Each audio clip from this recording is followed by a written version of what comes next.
సుమన్ టీవీలో మీ personal and business promotions కోసం కింది నెంబర్కి కాంటాక్ట్ చేయండి.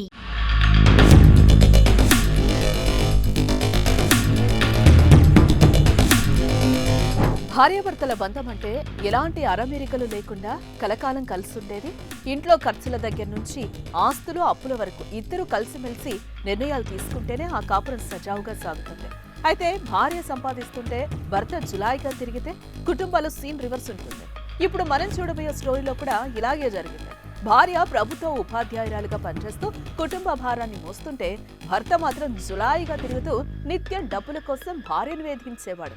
ఖర్చులకు భార్య డబ్బులు ఇవ్వడం లేదని ఏకంగా సొంతింటికే కన్నమేశాడు. భార్య నగలు కాజేశాడు. ఆనక ఏం తెలియనట్టు పోలీసులకు ఫిర్యాదు చేశాడు. ఎవరా దొంగ భర్త, ఏంటా స్టోరీ ఇప్పుడు చూద్దాం.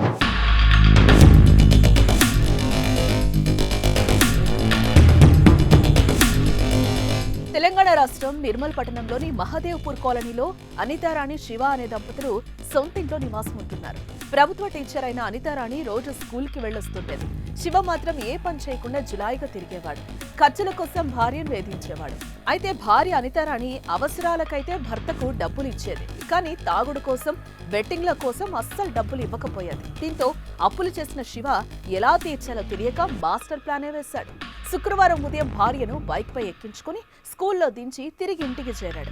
బీరువాలోని 8 తులాల బంగారం, 6 తులాల వెండి కాజేశాడు. దొంగలు పడినట్టుగా వస్తువులు చిందరవందర చేసేశాడు. తాళం పగలగొట్టాడు. తలుపులు తెరిచే బయటకెళ్లిపోయాడు.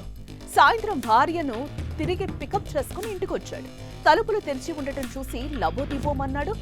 పరుగున వెళ్లి బీరువా తెరిచి చూశాడు. బంగారం కనిపించకపోయేసరికి భార్యతో కలిసి పోలీసులకు ఫిర్యాదు చేశాడు.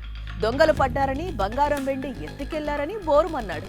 కేసును సవాల్గా తీసుకున్న పోలీసులు క్షుణ్ణంగా విచారణ జరిపారు. కాలనీలోని అన్ని సీసీ కెమెరాలు పరిశీలించారు.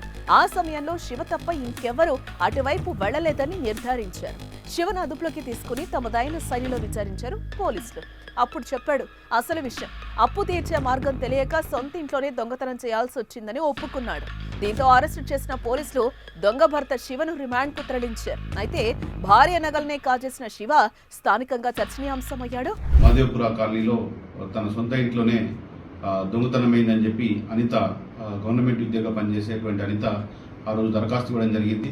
దరఖాస్తు ఇచ్చిన తర్వాత మన పోలీస్ టీము, క్లూస్ టీము వారి ఇంటికి వెళ్ళి అక్కడ ఉన్నటువంటి నేరస్థలాన్ని వాటిని పరిశీలించి ఆ రోజు చూడడం జరిగింది. తర్వాత అక్కడ ఉన్నటువంటి చుట్టుపక్కల ఉన్నటువంటి సీసీ కెమెరాలని కూడా మనం అనలైజ్ చేయడం జరిగింది. చేసిన తర్వాత వాళ్ళ భర్తనే సావులే శివ అనే వ్యక్తి వాళ్ళ భర్తనే ఇంట్లో ఉన్నటువంటి 8 తులాల బంగారాన్ని మధ్యాహ్నం సమయంలో తీసుకొని దొంగతనం చేసుకొని పోయినాడని చెప్పి మనకు తెలిసింది.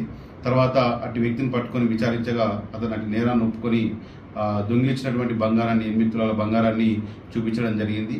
ఆ వ్యక్తిని అరెస్ట్ చేసి రిమాండ్కి తరలించడం జరిగింది. అయితే ఈ విషయం ఇప్పుడు సోషల్ మీడియాలో వైరల్ అవుతుంది. ఎక్కువ మందిని భర్తను తిడుతుంటే భార్య బాధితులు మాత్రం అరే ఎంత పని అయింది మావా అంటూ కామెంట్లు పెడుతున్నారు. దీనిపై మీరేమంటున్నారో కామెంట్ చేయండి.